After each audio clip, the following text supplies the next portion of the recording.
Hello, viewers, and welcome to my channel, Jackson's Journal, and welcome to another edition of Pro-Life Periodicals. This would be episode 4. And in episode 4, I'm going to talk about the very first lock and block rescue that occurred on January 23rd, 1988.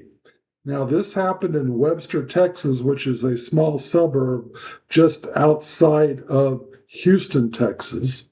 It was covered by one television news media outlet. It was the Fox affiliate, Channel 26. So I'm going to show you that clip. And then later on in the video, I'll give you the backstory because there's a lot of history and a lot of backstory into that clip. So before I show you the clip, please let me remind you to not forget to like, share, comment, and above all, subscribe to my channel, Jackson's Journal. So without any further ado, let me show you the clip by Channel 26, the Fox affiliate, and we'll go from there. Roll it. That's when the U.S. Supreme Court ruled to legalize abortion. But it's clear that the anger and the protest over that decision continues. Olga Campos reports a local doctor is among the targets of anti-abortionists. By chaining themselves to a concrete block, these anti-abortionists hope to stop patients from entering the Bay Area Women's Clinic. Members of PLAN, which stands for Pro-Life Action Network, object to abortions performed in the clinic by Dr. Tommy Swait, and they're willing to go to jail to make their point. Firefighters brought bolt cutters to remove the locks, and police were ready to make arrests. But the building owner didn't file a complaint, and the anti-abortionists were allowed to stay. For nearly 2 hours, PLAN members packed the hallway, passing the time praying and singing. Meanwhile, others argued against abortion, sometimes following women outside to the parking lot. Give us a chance to work with you. But Dr. Swait, who could not be reached for comment, is not the only target of PLAN members. On a national level, pro-life groups hope to overturn the Supreme Court decision that legalized abortion 15 years ago. And they're ready to back a presidential candidate who supports their beliefs. We do feel that with the changes in the Supreme Court and hopefully with the right man to stay in office, that we'll be able to bring about the changes to overturn the error the Supreme Court made 15 years ago. Others, however, disagree that Americans, especially women, are ready to give up their right to choose whether or not to have an abortion. If you look at the continuing surveys that are done and have been done over the past 15 years, there's an increasing majority of people who support elective abortion in this country. As they continue to put the issue of abortion before the public, both groups say they'll be monitoring the upcoming presidential and congressional elections. In Houston, Olga Campos, Channel 26 News.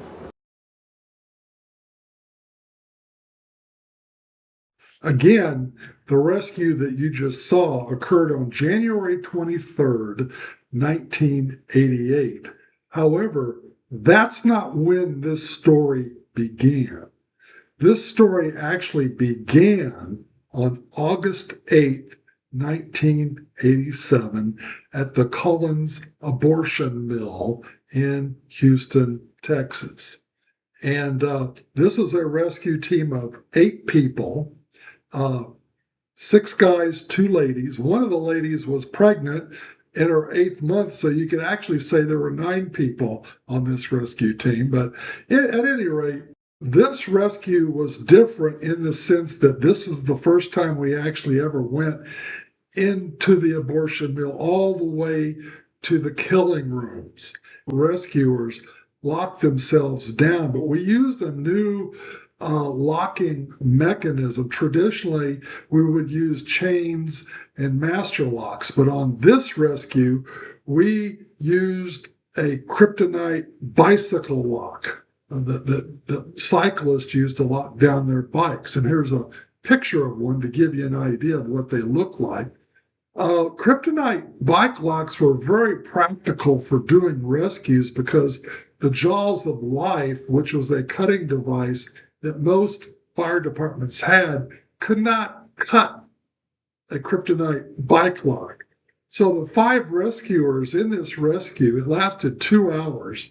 They went into the killing room and they locked themselves down to tables and chairs, whatever furniture they could find.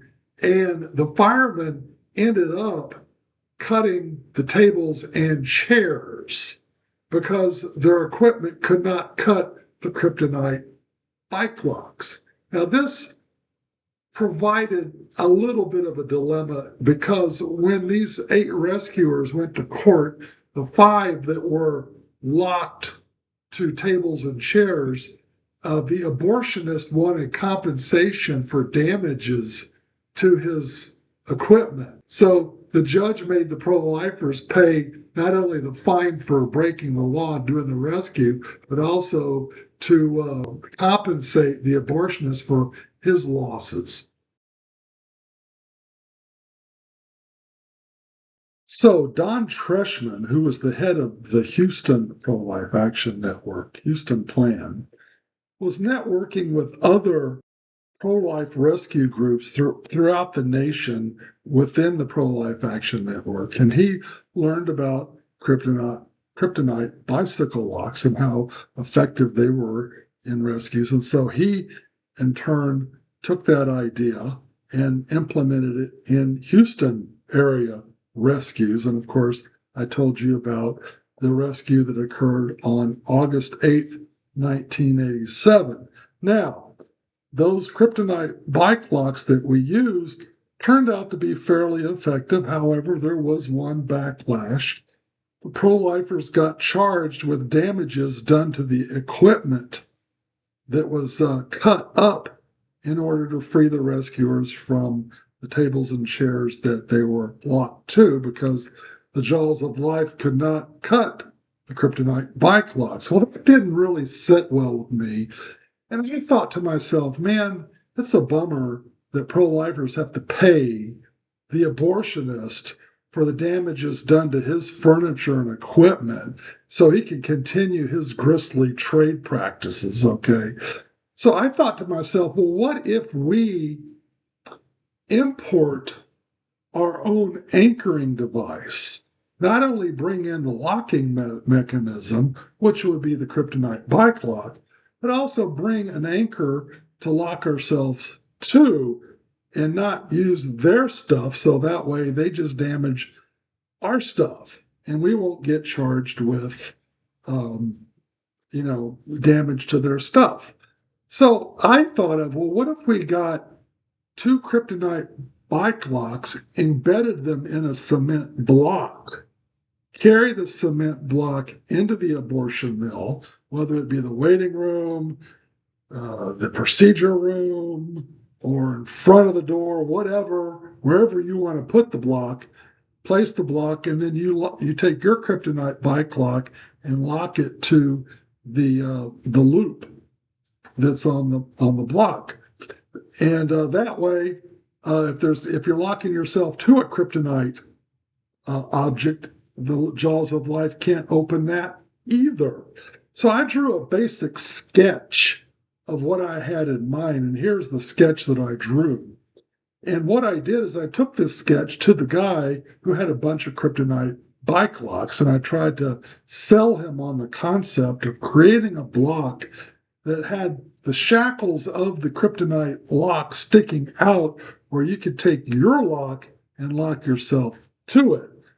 He was sold on the idea, and he gave me 2 bike locks, large, and he said, have at it. Make your block. Let's see what you can do. So that is how the block was conceived. That's how the lock and block system was conceived, because now we had our own independent anchoring mechanism that we could use to lock ourselves to without being dependent on finding something to lock yourself to when you get to the abortion mill.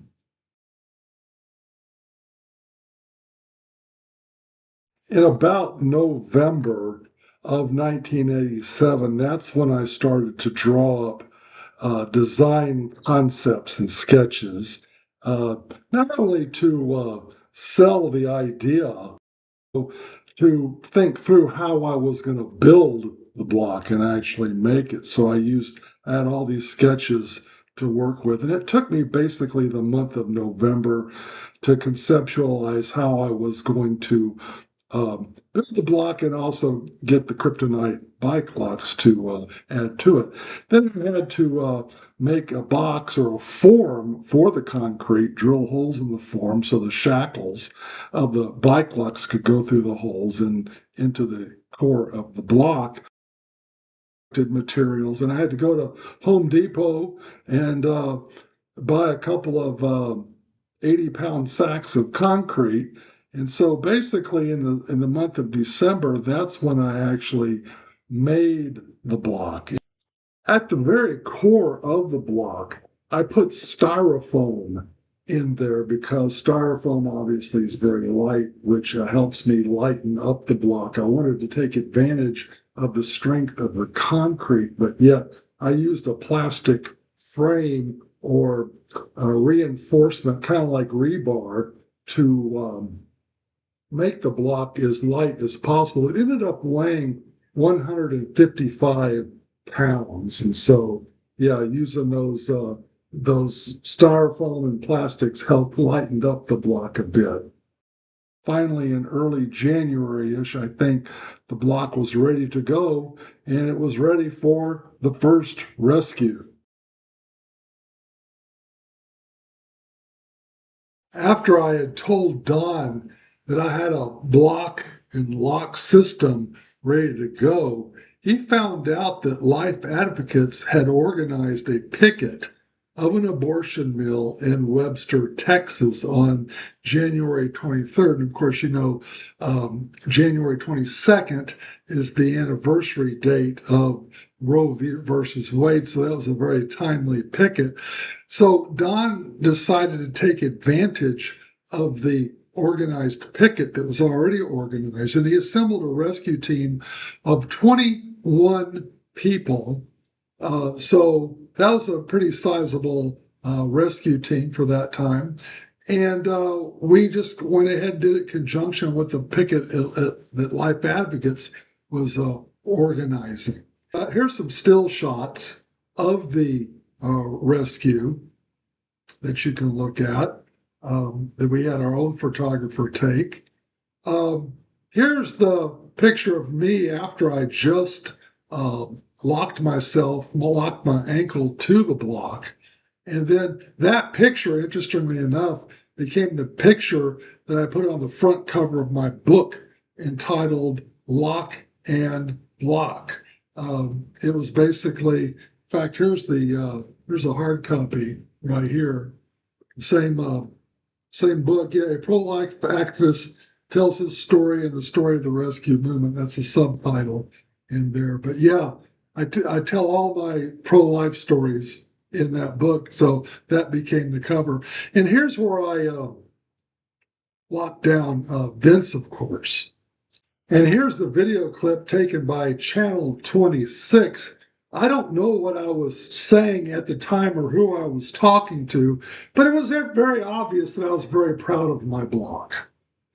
Webster, Texas, back in 1988, had a population of about 11,000 folks.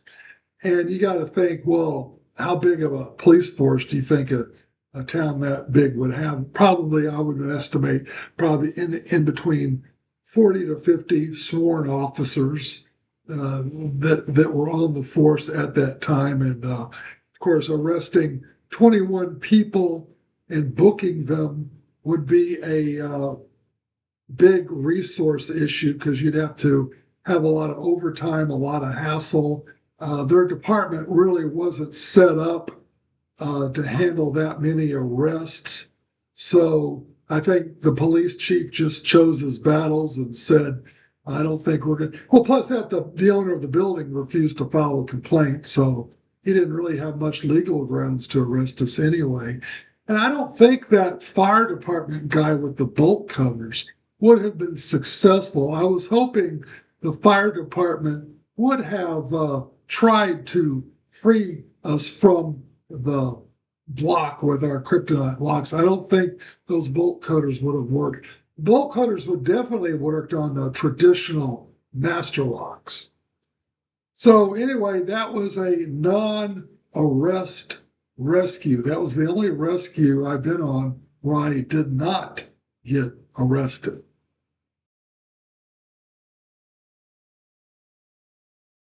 I don't know if any of you noticed this or not, but at the time, I was locking myself and Vince down to the block with our kryptonite locks. We were wearing handcuffs. We both had the handcuffs on our left wrists, and you might be thinking, here's some shots of it too.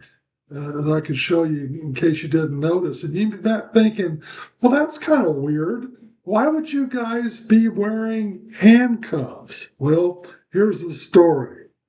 At the beginning of the rescue, we had the block out on the sidewalk, which is about 100 feet away from the abortion mill.